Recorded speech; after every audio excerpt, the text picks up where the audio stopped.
देवास शहर को मिले विकास की नई राह। उज्जैन तिराहे से नागुखेड़ी तक 100 करोड़ की लागत से 4 लेन रोड निर्माण होगा। वहीं आपको बता दें कि विधायक के अथक प्रयास से मिले प्रशासनिक स्वीकृति के बाद सिंहस्थ के पहले बनकर तैयार होगा 4 लेन रोड। आपको बता दें कि उज्जैन तिराहे से नागुखेड़ी तक मार्ग के चौड़ीकरण को लेकर काफी कयास लगाए जा रहे थे। इसके लिए प्रशासनिक स्वीकृति का इंतजार था, जो अब समाप्त हो गया। इस मार्ग के निर्माण कार्य को लेकर क्षेत्रीय विधायक लगातार प्रयासरत रही, जिसके अंतर्गत लगभग 3.70 किलोमीटर मार्ग का निर्माण जल्द होने वाला है। विधायक गायत्री राजे पवार द्वारा बताया गया है कि उज्जैन तिराहे से लेकर नागुखेड़ी तक मार्ग के निर्माण कार्य की स्वीकृति अथक प्रयास के बाद मिल गई है। 3.70 किलोमीटर का यह मार्ग के लिए 100 करोड़ की लागत से 4 लेन रोड बनेगा। उन्होंने बताया कि इसमें बहुत प्रयास करना पड़ा, कहीं ना कहीं कोई कारण से यह स्थगित हो जाता था। मुख्यमंत्री मोहन यादव को धन्यवाद है, उनके प्रयासों से यह मार्ग सिंहस्थ से पहले बनकर तैयार होगा। उज्जैन में महाकाल बाबा के दर्शन करके देवास में माता जी के दर्शन करने दर्शनार्थियों के लिए सुविधा रहेगी। उन्होंने बताया कि उज्जैन रोड पर बने फ्लाईओवर ब्रिज के समीप एक ब्रिज और बनेगा, जिसमें एक आने का व दूसरा जाने का मार्ग हो जाएगा। वहीं ब्रिज पर सेंटर लाइट डिवाइडर बनेगा। जल्द ही टेंडर होकर कार्य शुरू हो जाएगा। शहर को एक नई सौगात मिली, किस तरह की सौगात है, क्या कहना चाहेंगे? जी, माननीय मुख्यमंत्री डॉक्टर मोहन यादव जी द्वारा एक बहुत बड़ी सौगात देवास के लिए दी गई है। उज्जैन चौराहे से लेकर नागुखेड़ी चौराहे तक 4 लेन का रास्ता, 4 लेन का ओवरब्रिज, जिसमें 2 लेन का तो ऑलरेडी बना हुआ है, 2 लेन का निर्मित होगा। Service lens, centre lighting, divider और पानी का ड्रेनेज, केबल शिफ्टिंग, सारी चीज़ें इंक्लूड करके 100 करोड़ के बजट को सैंक्शन किया गया है। वित्तीय प्रशासनिक स्वीकृतियां हमें अब प्रदान हो चुकी हैं। बहुत ही जल्दी अब टेंडर लग के काम चालू होगा। ये किलोमीटर तो मेरे को पूछना पड़ेगा, पर उज्जैन चौराहे से लेके नागुखेड़ी चौराहे तक है ये पूरा रास्ता। काफी समय से प्रयास में लगे थे राजे, और अब एक बहुत दिनों से मांग थी, क्योंकि देवास से जो उज्जैन की तरफ जाने वाला ट्रैफिक है, या उज्जैन से जो देवास शहर में आता है ट्रैफिक, उसके लिए ये बहुत ज़रूरी थी। और ये हमारा शहर का एक बहुत ही मेजर रोड बन के उभरा हुआ है। क्या मानते हैं आने वाले समय में देवास को उज्जैन रोड कितनी जल्दी समय बन के सामने आ पाएगा?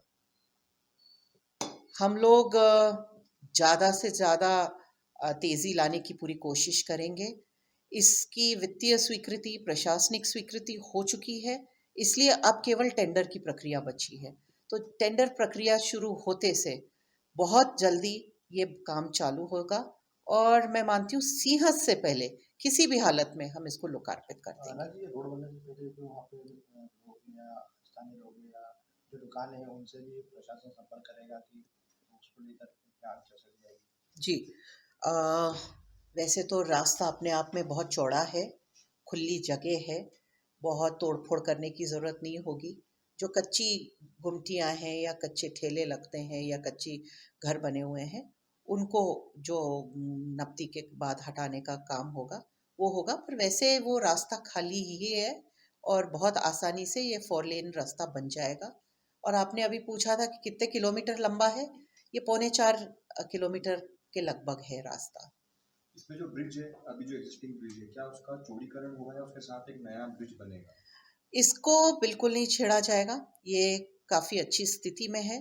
तो 2 वे इस पे चला जाएगा और केवल एक 2 वे का ब्रिज और बनेगा इसके पास में, तो एक जाने के लिए हो जाएगा और एक आने के लिए। आज कितने समय से इस सड़क के लिए आप प्रयास करते हैं, केंद्र सरकार से या राज्य सरकार सामने संपर्क किया? मैं तो इसकी शुरुआत 7 साल से मैं प्रयासरत थी, हर जगह से मांगा था, पर इसको फाइनली दिया हमारे माननीय मुख्यमंत्री डॉक्टर मोहन यादव जी ने। और मैं हृदय से कोटि कोटि आभार व्यक्त करती हूँ देवास की जनता की ओर से उनको, कि उन्होंने इतनी बड़ी सौगात देवास को दी है। देवास से ब्यूरो चीफ सोनी की रिपोर्ट। जयराम जी, किशन काका, राम राम भाई, राम राम। क्या दोनों भाई बैठ के क्या हिसाब लगा रहे हो? ऊटी लहसुन के भाव आ गए क्या? अरे नहीं रे दादा, ये अपना रमेश नया मकान बनाने के लिए लोन ले रहा है। हिसाब किया तो पता चला कि लोन का पैसा तो ईंट और रेती में ही पूरा हो जाएगा। और अभी तो सीमेंट लानी है, सलिया लाना है और तो ठेकेदार को भी पैसे देने हैं। मेरे तो कुछ समझ में ही नहीं आ रहा कि कैसे बनेगा मेरा नया मकान। अरे किशन काका, कहाँ इन रेत सीमेंट और लाल ईंटों के चक्कर में पड़ रहे हो। मेरी बात मानो तो अपने घर को बाबजी एएसी ब्लॉक से बनवाओ। इसमें ना सीमेंट और रेत की जरूरत होती है, ना ही तराई करने की झंझट। और लाल ईंटों के मुकाबले आपका मकान काफी तेजी से बनकर तैयार हो जाएगा। इससे आपके पैसे तो बचेंगे ही, साथ ही मजबूती ऐसी कि सालों साल देखने की जरूरत नहीं।